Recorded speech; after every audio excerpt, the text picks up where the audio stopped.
What it is, y'all, it's your old boy Pilk, and I'm coming back today with more Danmachi, and as we expected, we've got a little bit of news, so we really need to talk about this. Now, kind of the expectation here is we have a new banner incoming. We knew we were getting some more Sword Oratoria, and apparently with this we're getting Leafeon. Now, the good news is, it's just one unit. It's literally just Leafeon. So, HP is 4414. Way better than 1444. 4414, that'd be like an assist. 4414. The endurance stat is 5226. Dex is 988. Agility is 1216. Magic attack is 2068. So all it's just really good, really modern stats. You know, I wouldn't say she's groundbreaking in the stat department. Little squishy in the endurance department, but she's got a modern-ish HP stat. So, what does she do? Well, skill 1 is a 71 MP cost, foes plural, fast, mid-thunder magic attack with ultra uncounter rate, magic resistance down 40%, AoE damage taken plus 40%. That's a really good stat right there. That's all for 4 turns and self. 4 additional actions, foes plural, mid-thunder magic attack with ultra critical rate, skill damage 40%. Per self magic buff, and self extend magic agility and thunder attack damage buffs by 3 turns. So got a really good skill there. Now, the one thing you can kind of take away from skill 1 already is even if you can't afford to go all in on this banner, which I get, she is going to be really good as a sack. Now, here's the deal. Look up there. That unit is time limited. So if you don't get her now, who knows when she's going to come back. So for me personally, I'm already kind of leaning on, yeah, you kind of going to want to summon for her. Though the Thunder team is not exactly the best team out there right now. Someone's going to argue in the comments, but, you know, put the Thunder team up against the Light team and watch them crumble. Just saying. I'm just saying. Hell, put them up against the Water team from last year. I'd be shocked if they stood up. So, It's really hard for me to say she's amazing, but those are really good skills. Skill 2 is a 50 MP cost. Self-fast removes status debuffs and magic, agility, and dex plus 60% for 1 turn, and thunder attack damage plus 100%, but only for 1 turn. Though, the thing to remember there is she's going to extend those buffs. The downside is she's only going to extend those specific buffs, which to me kind of sucks because she doesn't have the SA buffing thing. She won't extend SA buffs? Like, girl. Anyway, nevertheless, that's a really solid skill. Those two work really good together. You do 1, you do 2, you spam 2, you go hard. Actually, you would go back to 1, wouldn't you? Because 2 is just a buff skill.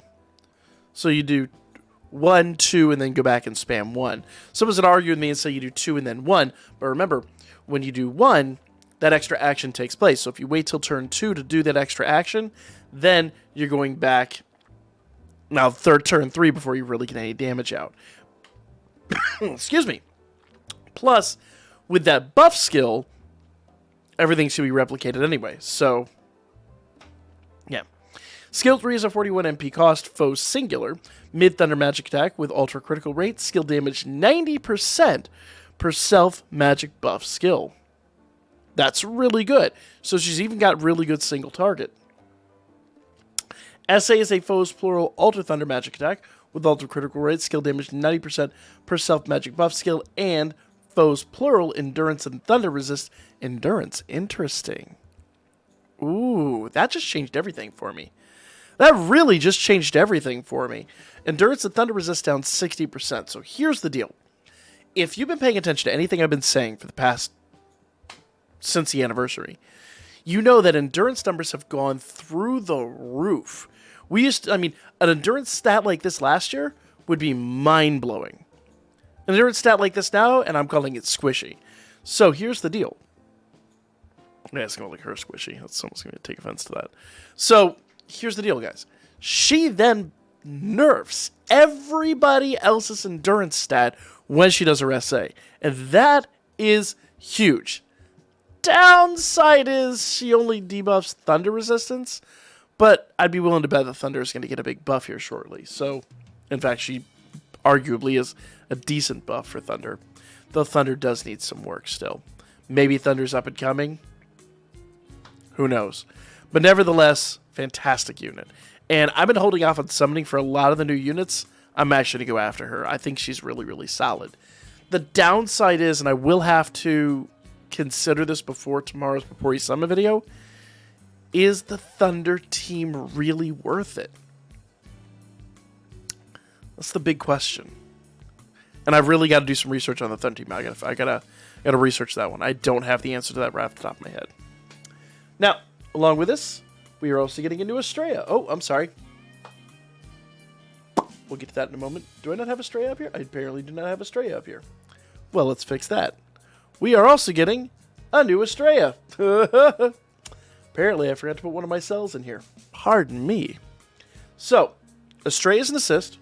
1362 HP. 370 for both attack and defense, physical and magic. 544 for endurance. Fantastic. 434 for dex. 308 for agility. She's all about that endurance stat. But what does she do? Now, this should be I believe she's our anime unit this week. I haven't quite confirmed that yet, but I believe that's what's going on here. So, allies. And this is a full max limit break, remember. Shorten status buffs by 3 turns. That'll be 2 turns when she's not max limit broken and 1 turn under level 60. And 50% HP heal. Ooh, ouch. 50% HP heal and add 1 instant effect when attack. Self. AoE and single target damage taken down 60% for 1 turn. And if HP is greater than 10%, add 1 KO save.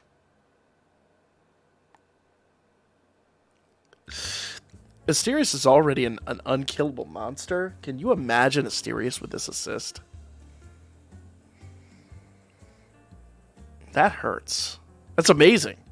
She's phenomenal. She's really, really, really solid. I'll have to really sit down and consider the two, because we're getting 2 banners this week, though each one is only 1 unit. And one of them is time limited.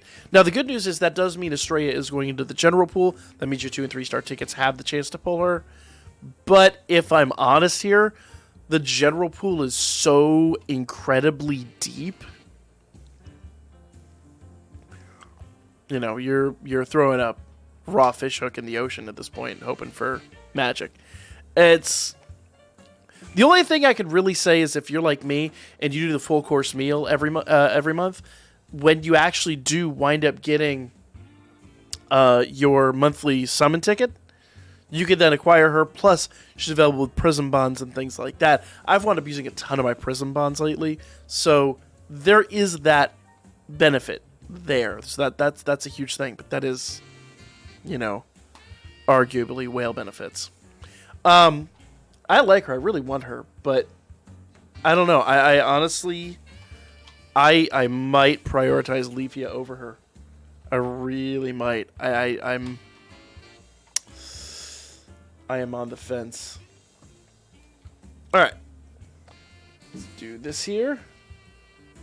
There we go. So adventure limit raised.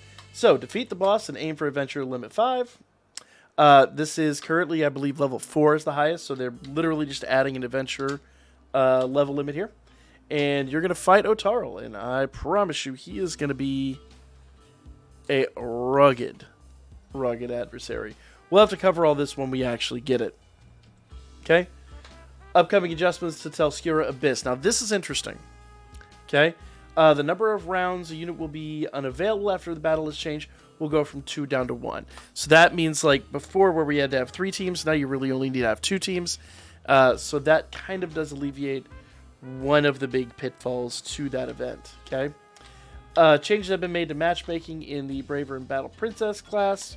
So those are going to be a little bit easier to obtain now. The amount of score gained from victory turn count bonus has been lowered. The amount of score gained from total maximum damage for skill has been increased. So the long and the short of it is just really designed to make getting rewards that much easier. And that is a huge benefit. Okay, the number of parties that can be registered in Telskier Abyss will increase from 7 to 9, which is funny because they literally just made it so like you only really need 2. So they're really trying to make it better. And it does say here that they're gonna increase your or give us 80 iris for the inconvenience. I mean, it's a new event. You know, things are gonna change. Here's the deal with this, guys. And I kind of want to be fair here. Someone did point out in the Undertale Skura video that reward-wise, we are no longer guaranteed to get a 4-star 11 draw like we were before. Everybody could have gotten a 4-star 11 draw, and now it's kind of like relegated to a whale-only thing. Pardon me. There we go. Let's see if that fixed. Yep, that fixed it. Great.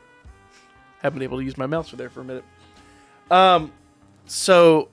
Here, I don't actually have the game up right now, but here's the deal, guys.